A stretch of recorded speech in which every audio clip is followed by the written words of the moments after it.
Hey everyone, I'm Erica, I'm Brian. and we are the Bakers of thebakers.tv, and we work online with men and women who have a desire to create easy communication and deep connection in their relationships and their friendships, and we also work a lot with entrepreneurs who are in relationships. So we are coming to you again tonight, and Brian, why are we coming to them so often? Because we like you. Mm-hmm.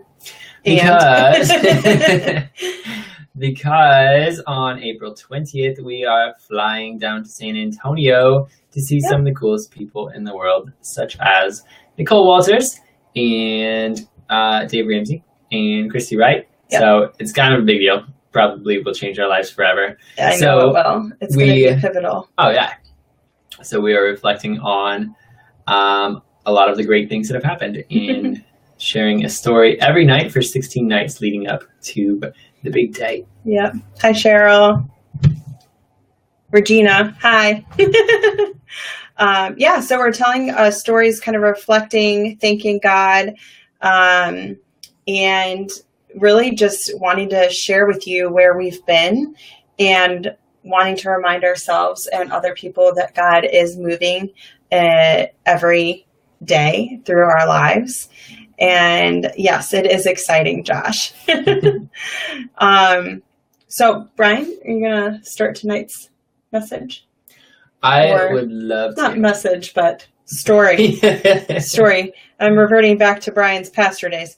No, this is really just sharing something that one of the components of our story. There's nothing pastoral or preachy about it. No. I hope that's okay. I think most people are probably okay with that. So, I don't know where to start with this one. I probably should have planned this out a little bit better. That's okay. So, do you want me to start? Yes. Okay. Because there so basically, there are some dangerous places. We've alluded to before when you guys, if you hadn't seen our live video, it was story number 5. I would highly recommend you go back and watch that. We talked about when we had no jobs and no place to live, and we had 2 kids, 2 and under, and we just found out we were pregnant unexpectedly, how God showed up in that place in our lives, and how he showed up when we thought and felt like he had abandoned us. And a lot of people from the outside could have definitely said, wow, God's really messing with you because you devoted your life to be in ministry, and then he pulls the rug out from underneath you. Hindsight's 2020, and we realized that he basically promoted us to a much healthier, happier place in our lives, and we are so glad. Yeah, Jane, you need to find it. It's on our Facebook page, so just make sure you look at that. So that's what we talked about in story 5, and it's still kind of a sensitive subject of exactly what happened, and we don't want to hurt other people. I mean, that's really what it is that we really want to be sensitive about other people who are in the situation that maybe don't know the entire story or didn't actually do the things against us or that hurt us. And so it really is something that we've had a hard time articulating in a public forum of exactly what happened because we want to be sensitive to their feelings. And so, but one of the things that we wanted to share tonight was how we basically had no community, no friends when we moved up to the Cleveland area because it's so far away from where we were before. Mm-hmm. We were 3 hours away. And so we were kind of just looking for that community that we've always wanted to be a part of and create. And we were Googling, right, one Sunday, and we were trying to find a church because we figured that's a good place to start rather than a bar. Although you can find good community in a bar. We've been tempted to start a Bible group in a bar. You can call us unconventional. That'd probably be a good word. So we were Googling, right? You remember what the stuff was that we were Googling? Like, no judgment, love. Yeah. I don't remember what we were Googling. We just didn't want a church. Relationships. Yeah. We didn't want a churchy church. Yeah. Right? That's going to tell you follow all these rules. Mm-hmm. That's hard to Google. Have you guys ever tried to Google that? Have you figured out how to Google the type of church you want that doesn't really exist very often? Yeah, it was hard. But this one church name, well, I didn't even know if it was a church or not. It kind of sounded like a cult. I'm not going to lie. Well, and we found a church to begin with. Right. So we first moved up here and we found a church in Brunswick. And we're just immediately overwhelmed with how welcomed we were there and how amazing the people were. We love you too, Tony. And so I remember being like 15 minutes early to the service, which we never are, and still being late walking in because there were so many people that are like, welcome to our church. We want to love on you and tell us your whole story. We're like, yes, you have no idea where we're coming from right now. They care about us. We're just relationally desolate would be kind of like where we were coming from and beaten down. And so we went there. Yeah. And again, it was just an amazing experience. And then next Saturday, the day before church, we're like, all right, we're going to go back to that place because the people are amazing. Yeah, we were like sold, like that was our church. Yeah. Just because of the people. Yeah. So then Saturday night, they call us and they're like, hey, thank you so much for coming last week. We would love to have you back, but this Sunday we cannot have a church here because our heat is broken. So it's Saturday night. We're in a new town with no friends really yet and no place to start. So we just started Googling. Started Googling. We're like, we can either skip church or start Googling places. Yeah. And so we started Googling places and the same name of a place kept popping up. And I was like, babe, from the other room, I was like, this is either a cult or it's exactly what we're looking for. Yeah.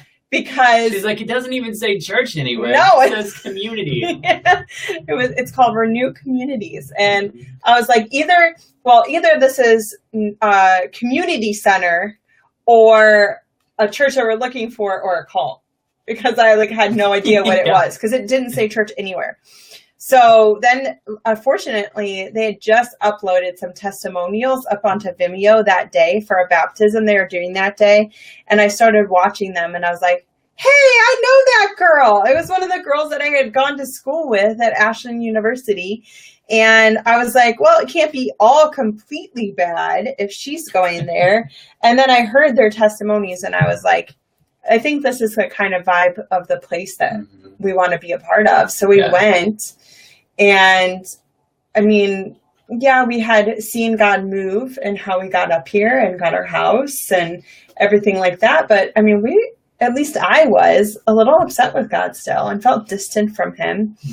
And that place, I felt God immediately. I don't know about you. Yeah, absolutely. And this was a really pivotal moment too, because of where we had come from. And how church fit into all of that, that it was really a make it or break it time. If we would have found a community that didn't accept us or hurt us or was hypocritic and filled with religion, there's a good chance that would have been the last place that we ever Googled. It was a really big thing. We needed a church that we could fall in love with, that we could be excited to go to every week. And that would point us back to Christ, that really was focused on Jesus and listening to his leading and, working through the scriptures and like, hey, this is what it looks like to implement it, in real life and not being judgmental and really encouraging us to grow in our faith. And so Brian and I were talking about this before we went live. I started thinking about it and I was like, why is Renew such a good place for us? And I was like, it's because we actually feel that God is present there. We actually feel that he talks to us every single Sunday and tells us exactly what we need to hear in that moment. And we're paying attention and we're really working on our relationships with God during the week. And he completely shows up every Sunday without a doubt. And I was like, man, I feel kind of selfish saying that out loud. Like that it's all about me But what it is all about is our relationship with him, because that's what he wants, number one. Because when I started saying that, I was like, man, I sound like those people who are like, well, I want to go to a church that's going to serve me. And I'm like, well, that was always an issue in any church that we'd ever been to, that they're like, you shouldn't be seeking a church just to see how you can be served. And then I told Brian, I've never had that be an issue at our church. I've never heard that be something that needed to be preached from the pulpit or that was underlying. And so although I agree that you shouldn't be seeking a church that's all about serving your needs, I also feel that if you are in a church that has Jesus' power move and the Holy Spirit moving through it, that it completely changes your focus. So if the Holy Spirit will either do two things, it will either draw you in or make you so uncomfortable you leave. And so if it makes you so uncomfortable that you leave, the people who normally are saying, well, it's not feeding me, I'm not going there because I'm being fed, they're not there to say that because they're already uncomfortable and left. And I just kind of made that correlation. And I think that that's why, we love this church so much, is that it's not about all this fighting and inner conflict about the church. It's about how do we show up and serve other people in everyday life. Like our motto is, church, we're on mission together to show other people Jesus. And yeah, I can't believe Nicole Walters is on here. Hey, Nicole! She said there's nothing wrong with seeking a church that speaks to your needs. Yeah. Yes, exactly. Yes. Exactly. It's called community. And we actually have a missional community that we started leading just a couple months ago, where our whole focus is getting together to be a group of people who intersect our lives on a daily basis. Those are the people we go out to seek how we can impact their lives. We're not hooking up with a charity. We're not hooking up with any of that. Although that stuff's good. That stuff's good, but it's also easier, right? It's a lot harder for you to see the people in your everyday life that might need something. And the reason we chose that was because we had people who did that in our lives.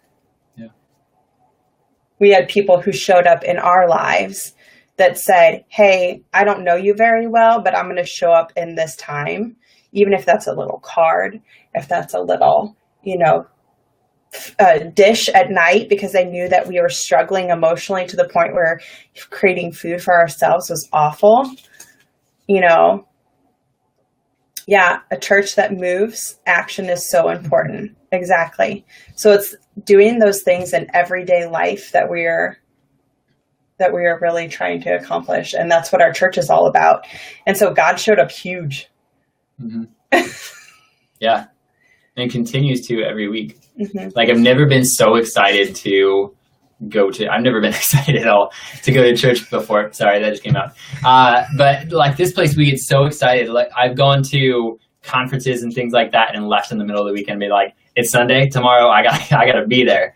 And it's not because like the pastor's amazing or because like it is the coolest music we've ever seen or whatever. Like, those things are awesome. But when the pastor's gone and somebody else is in his place, mm-hmm. God shows up. Mm-hmm. And if somebody has never spoken before and they walk onto that stage, God shows up because mm-hmm. God is present there. And it's not just like, wow, that was really like, those were good words. Yeah. That was good knowledge there. It's like, that is exactly what I needed to hear that applies to my life. And it just fits in a way that only God could know. So the messages every week are life-changing. The Holy Spirit is present. The worship is connecting. Mm-hmm. And then every week it's like we turn around and there's somebody that's like, I haven't met you before. Yeah. Let's be friends. Yeah. So our community is like just exploding of people, not just to like be churchy together. Yeah. It's to live life together. Mm-hmm. And I've never been a part of a church like that before. And if you don't have a community like that wants to live life in the mess and not try to fix you, That's important. Not try to fix you because you aren't a project. Okay. I want you to hear that you're not a project. We're not a project. No one's a project. We live life together in the mess, in the thick of it, and be okay with that. And I think that's hard part for us to learn is like to try not to fix, because that's our intention. Like every time that we are around, we're like, I gotta fix it. You know what? It's not our job. Thank God. Right? Literally, thank God it's not our job, because it's his job. Our job is to be in it with you and have a shoulder to cry on and cry with you in the bad times and love each other in the good times and celebrate with each other in the good times and love each other in bad times too. But just be in it together, because that is how it's going to show Jesus to other people. And that's why we do every single thing that we do. Mm-hmm. It's not because of us. And honestly, if it was out of my own willingness to bye, Nicole, thanks for joining us. We love you too. If it was out of our own strength, honestly, I'd probably still be sitting in here being all kinds of bitter and angry and feeling ignored and left behind and all that nasty junk that you can like tend to just sit in. Like, yeah. So I know that turned in kind of like a little rant, but not in a rant. Rants are usually negative. This is a positive thing, and we try to stay positive. And so if you are a Christian hearing this, I really encourage you to make sure you find something like that. It doesn't always have to be a negative connotation. It doesn't always have to be a bunch of rules.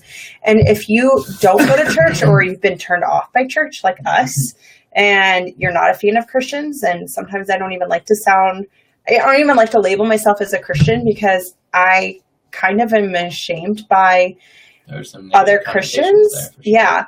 I am a follower of Christ, and I will love you like God loves you. And that's who we are. So, and yeah, you're right, Cheryl. When you find the right one, you know you're home. And it should be a positive, uplifting place, but also a place to challenge you. Right? Because that's when you really do grow, is when someone's like, hey girl, I love you and we're doing life together, but how is this going for you? Because I sense a bit of tenderness here or bitterness. You can't call that stuff out unless you truly know someone. And thank God we have a group of people. We have some amazing friends. We're in a huddle right now where the girls are so transparent and so raw and honest. And I love seeing everything that we go through together. And then Brian's in a man huddle that does the same thing. Yep. Huddle is just a group that comes together, like a huddle before a play. Come together, talk about what God is doing, what you can learn from it, and how you can discover it in deeper ways and live it out. So it's pretty sweet. Yeah. And the biggest thing we talk about, I know we're kind of going off on a tangent, but the biggest thing we talk about is Kairos moments. If you've never heard of a Kairos moment before, it's basically a time and place where God enters in to intervene in your life to help teach you and mold you. And so it's kind of like this timeline of life. And then sometimes you kind of circle around that same spot in life. So like, for example, what we were talking about the other day with our finances, we always seem to struggle in that. And it seems to be a Kairos moment, because we're not completely going through the circle and finding out what God's trying to teach us through it. So we kind of do a half circle and then start over, half circle, then start over. And that's something that we've been actually working through recently is, okay, what is God trying to teach us through this? And it's basically that we are not trusting him completely with our finances, as well as not being great stewards of the little bit that he is giving us. And so that's changing. And we're trying to be really good stewards of every single penny that he gives us. And then also making sure that we are putting it in the things that he wants us to, like our business. And that's actually why we named our business, our LLC. I know you guys know us as the Bakers, Making Sense of Relationships, but our LLC is Kairos Moments LLC, because that's what we strive to be, is to create and help facilitate. God creates them. We help facilitate the Kairos moments in your life so that we can go along that with you. So yeah, that's a little bit back to what Erica was saying earlier. It's not us fixing you. No. It's us meeting you where you are, taking you to God in the situation and being like, all right, what is he saying to you? Yeah, and being in it with you and drawing questions out and and trying to see where he might be speaking into. I mean, that's in our friendships that we do, and we do that in our business too. Yeah. So we do that with our coaching, with our clients, and we really enjoy it. I feel like it's what we were made to do. Mm-hmm. So I know it was, but yeah. Okay. Well, thanks for joining us, guys. We really appreciate it. We're excited to, what was tonight? Night 7, day 7. So we have 11 or 16, 9 more. I can do math. I swear to God, I can do math. We have 9 more stories left until we go to San Antonio, and we're going to go live while we're in San Antonio. We're going to have you say hi to all of our friends and all our rich friends. And rich, by the way, is not just financially rich, but everything rich in life in general. And so if you want to follow our stories, if you want to follow our journey, if you want to join us in San Antonio, you need to go like our Facebook page. I'm not even telling you this one more time tonight. So if you're watching here on my personal Facebook page, please go over to the Bakers at the Bakers TV. And go ahead and go over there. You can even find it where I work under my profile page. You can just click on it because it says I work at the Bakers. And click on it and like our page so you can get alerted when we go live, because I'm not going to keep doing this on my regular page. I can do it right now, but when it comes to like business stuff, I'm not going to be on here with it. So we have all sorts of free stuff to help pass along to you. Yeah. You want free stuff, right? Help improve your relationships and your life, and just share life with us. We want to hear what's going on with you. And yeah, because there's no point of doing this if it's just us talking to you. Yeah. Right? That doesn't make any sense. We want to know who you are. So I better run there. I love you, Jane. You're so funny. So, yeah, we will see you guys tomorrow. Thank you, everyone, for joining us. Thanks, Jane and Cheryl and Tony.